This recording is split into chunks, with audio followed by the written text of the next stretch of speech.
खुद से जीतने वालों को मेरा सलाम। बीए करने के बाद छोटे से शहर में कोई अच्छी नौकरी नहीं है। इस कड़वे सच के साथ ग्रेजुएशन के आखिरी साल में 3 दोस्तों की नींद खुली। काफी सोच विचार करने के बाद तीनों ने निश्चय किया कि शहर जाकर किसी अच्छी कोचिंग के मार्गदर्शन में तैयारी करेंगे और 1-2 साल के अंदर अच्छी जॉब लेकर रहेंगे। पहला मोड़, बोरियत के पीछे कारण क्या है। जल्द ही तीनों ने शहर जाकर क्लासेस ज्वाइन कर ली। एक तरह की तपस्या थी। हर दिन 4 घंटे कोचिंग जाना, फिर रूम पर वापस आकर पढ़ने बैठ जाना। जैसा टिफिन में खाना आए वैसा खा लेना, देर रात तक पढ़ते रहना, पतले से गद्दे पर सोना, फिर सुबह उठकर पिछले दिन का रिवाइज करना। तीनों को एक दूसरे का सहारा था। वे एक ही कमरे में रहते और मन लगाकर पढ़ते। शुरुआत में पढ़ाई आसान थी, नया कोर्स और नई चीजें सीखने का जोश था, लेकिन धीरे धीरे राहुल इस रूटीन से बोर होने लगा। वो पढ़ाई टालकर मोबाइल पर देर रात तक वेब सीरीज देखता। मन नहीं लगता तो सुबह बहुत देर तक न्यूज़पेपर पढ़ता रहता। साथ में कोर्स भी कठिन होने लगा, जिस कारण राहुल एकदम से काफी पीछे हो गया। राहुल ने मदद मांगी तो प्रकाश और सुमित ने समझाया कि तुम्हें बोरियत कोर्स या पढ़ाई के कारण नहीं हो रही। बोरियत इसलिए हो रही है क्योंकि तुम खुद को लगातार बेहतर होने के लिए चैलेंज नहीं कर रहे। तुम्हें खुद की प्रोग्रेस नहीं दिख रही, इसलिए तुम तैयारी से इंटरेस्ट खो रहे हो। राहुल तीनों में सबसे होशियार था, लेकिन आज उसे प्रकाश की समझदारी ने चौंका दिया। उसने देखा कि होशियार होने के कारण वो अक्सर चीजों से इंटरेस्ट खो देता है, फिर आलस के चलते पीछे रह जाता है। राहुल ने निश्चय किया कि मुझे बोरिंग चीजें पढ़ने में दिक्कत हो रही है, तो मैं इसी सब्जेक्ट के फ्लैश कार्ड्स बनाकर समय समय पर रिवाइज करूंगा और इसी कमजोरी को अपनी ताकत बना लूंगा। जब राहुल ने ऐसा करना शुरू किया तो उसने देखा कि असली ग्रोथ तो तब होती है जब इंसान खुद को बार बार चैलेंज करता है। इसके बाद राहुल ने निश्चय किया कि जब भी रुकावट आएगी तब मैं अपने लिए कठिन टारगेट सेट करके खुद को और चैलेंज करूंगा और लगातार खुद को बेहतर करने की मानसिकता बना लूंगा। तीनों दोस्तों ने कठिन सिलेबस को प्लानिंग के साथ समझना शुरू किया और दोबारा पूरे जोश के साथ तैयारी में जुट गए। दूसरा मोड़, कोविड की लहर। वायरस के साथ नेगेटिविटी को भी फिल्टर करना जरूरी है। राहुल अपने लिए अलग से टेस्ट पेपर भी ले आया। सब कुछ ठीक चल रहा था, तभी एक दिन खबर मिली कि कोविड की लहर के कारण सभी कोचिंग कुछ दिनों के लिए बंद कर दी गई हैं।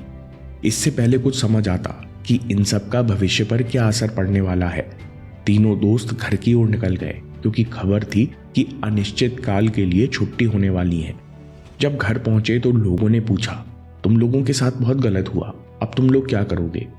तीनों ने अभी कुछ दिन पहले ही कोचिंग में भारी रकम जमा कराई थी, उसकी चिंता तो थी ही।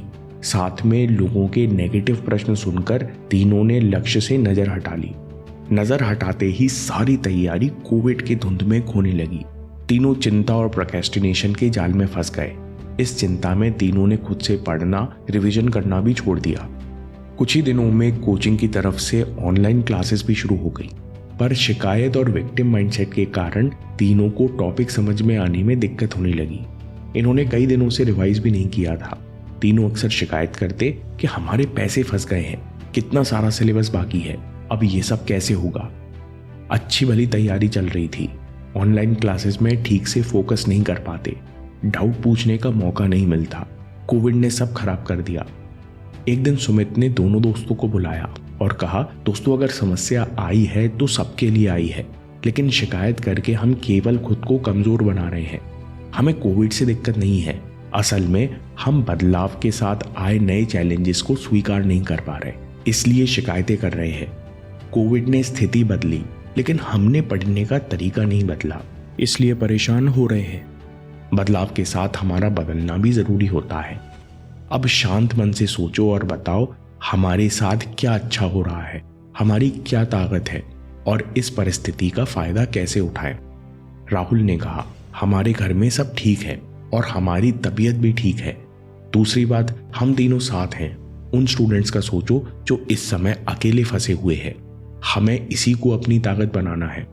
फिर तीनों ने योजना बनाई कि अब से ऑनलाइन क्लासेस में जो भी पढ़ेंगे वो सब एक दूसरे को समझाएंगे और डाउट सॉल्व करेंगे। एक हफ्ते में ही तीनों दोस्तों ने महसूस किया कि स्थिति को स्वीकार करने के बाद मन का बोझ कम हो गया है और नए रास्ते खुल गए हैं।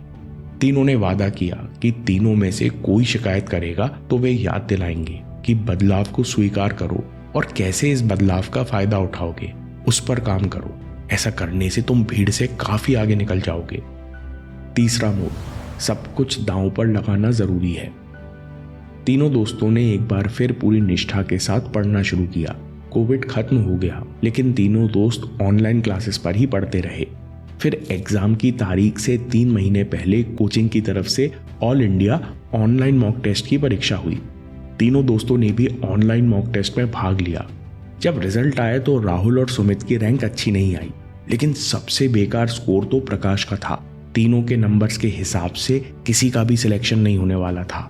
इतनी तैयारी और दिन रात मेहनत की, फिर भी इतने बेकार परिणाम आए हैं। तीनों दोस्तों के दिमाग ने काम करना बंद कर दिया। तीनों को कॉम्पिटिटिव एग्जाम का दबाव महसूस होने लगा। मन में कई सवाल थे। इतना कम समय है, सिलेबस कंप्लीट करें या रिवीजन करें या मॉक टेस्ट की प्रैक्टिस करें? क्या हम 90 दिनों के अंदर अपनी कमियां सुधार पाएंगे? तीनों को लगने लगा कि अब सिलेक्शन असंभव है।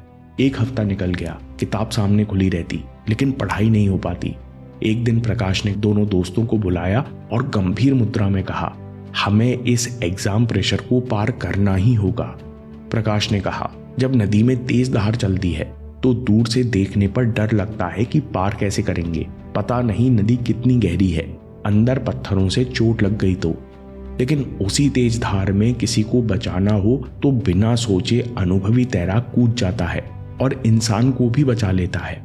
इसलिए दोस्तों, हमको भी एग्जाम प्रेशर की इस मझधार में कूदना पड़ेगा। कैसे होगा? क्या हम एग्जाम क्लियर कर पाएंगे? ये किनारे खड़े रहकर तो कभी पता नहीं चलेगा। बस कूद जाओ और अपना सब कुछ लगा दो। तीनों ने निश्चय किया कि वे सबसे पहले अपनी गलतियां सुधारेंगे, हर दिन रिवाइज करेंगे, तो इसके बाद समय मिला तो वही नई चीज पढ़ेंगे जिसके आने की सबसे ज्यादा संभावना है। 3 दिन बाद सुमित ने कहा, प्रकाश 2 दिन तो जोश बना रहा, लेकिन बार बार लगता है कि अगर सिलेक्शन नहीं हुआ तो कितनी बेइज्जती होगी। प्रकाश ने कहा, दोस्त, डाउट्स उनको होते हैं और कमेंट्स भी वही करते हैं जो किनारे पर खड़े रहकर तमाशा देखते हैं।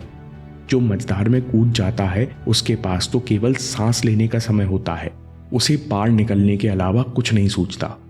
प्रकाश ने कहा, दोस्तों, जब भी खुद को शिकायत करते हुए पाओ या खुद पर डाउट करते हुए पाओ तो समझ लेना कि हम किनारे को पकड़ने की कोशिश कर रहे हैं। इसलिए बस हर हफ्ते का लक्ष्य बनाओ, उसे घंटों में बांटो और मझधार में कूद जाओ। इसके बाद तीनों दोस्तों ने मन को साधा। जो कुछ उन्होंने अभी तक सीखा था वो सब तैयारी में लगा दिया। जब एग्जाम के दिन नजदीक आए तो तीनों को प्रेशर का पता भी नहीं चला, क्योंकि तीनों पिछले 90 दिनों से उतनी इंटेंसिटी से पढ़ रहे थे जितना लोग एग्जाम के 2 घंटों में महसूस करते हैं। तीनों ने मझधार में तैरना सीख लिया था। एग्जाम ठीक ही गए थे, लेकिन रिजल्ट के दिन वही हुआ जिसका तीनों को डर था। तीनों में से एक दोस्त रह गया। सुमित मात्र 1 नंबर से रह गया। प्रकाश और राहुल सुमित से मिलने उसके घर पहुंचे तो सुमित ने कहा, दोस्त, मुझे गर्व है कि मैं इतनी मुश्किलों के बाद भी मन लगा के मेहनत कर पाया। मुझे कोई संदेह नहीं है, मुझे पूर्ण विश्वास है कि मैं अगला एग्जाम निकाल लूंगा। दोस्तों, मैंने मझधार में कूदना सीख लिया। एग्जाम नहीं तो कुछ और, मैं कहीं ना कहीं पार जरूर लगूंगा। सुमित की आंखों में चमक थी, जोश था और भावनाओं से सरोबार आंसू भी थे। प्रकाश ने अपने दोस्त को गले लगा लिया। वो सुमित का आत्मविश्वास, अंतर्मन की शक्ति देखकर समझ गया था कि अब जीवन में सुमित कुछ असाधारण ही करेगा। भले ही सुमित सिलेक्ट ना हुआ हो, लेकिन उसने अपने अंदर उस नकारात्मक आवाज को जीत लिया है जो अन्य लोगों को पूरे जीवन जकड़े रहती है। दोस्तों, कहानी से 4 लेसन हैं। पहला लेसन, रुको मत, लगातार चैलेंज करते रहो, सतत आगे बढ़ते रहो, हर दिन खुद को चैलेंज करो, अपना जीवन खुद कठिन बना लो तो कठिनाई आसान लगने लगेगी और बोरियत तुम्हें छू नहीं पाएगी। दूसरा लेसन, तत्काल बदलाव स्वीकार करो। स्वीकार करते ही मन का बोझ खत्म हो जाता है, आप विक्टिम माइंडसेट से बाहर निकलते हो, फिर आपके दिमाग को नए आइडिया सोचने की जगह मिलती है और आप नए एक्शन ले पाते हो। तीसरा लेसन, हर कठिनाई आपको बेहतर बनाती है। मन लगाकर कर्म करने के बाद ही हमें समझ में आता है कि हर कठिनाई, हर गलती हमें बेहतर बनाती है। जो लोग हाथ पर हाथ रखे रहते हैं वो इस सीख को कभी अनुभव नहीं कर सकते, कभी आत्मसात नहीं कर सकते कि हर कठिनाई उन्हें बेहतर बना रही है, और बिना अनुभव के ये सब केवल बातें हैं। इसलिए लेसन 4 कूद जाओ।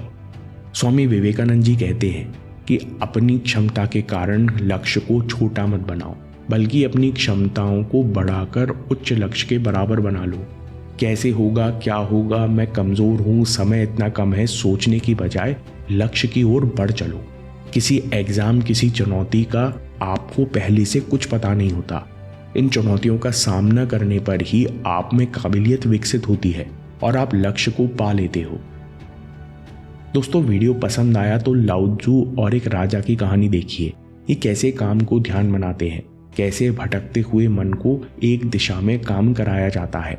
अभी देखिए या बात के लिए सेव कर लीजिए, क्योंकि आपके समय से कोई वीडियो, कोई ऐप, कोई न्यूज़ कीमती नहीं है। मैं काम के किस्से लाता रहूंगा।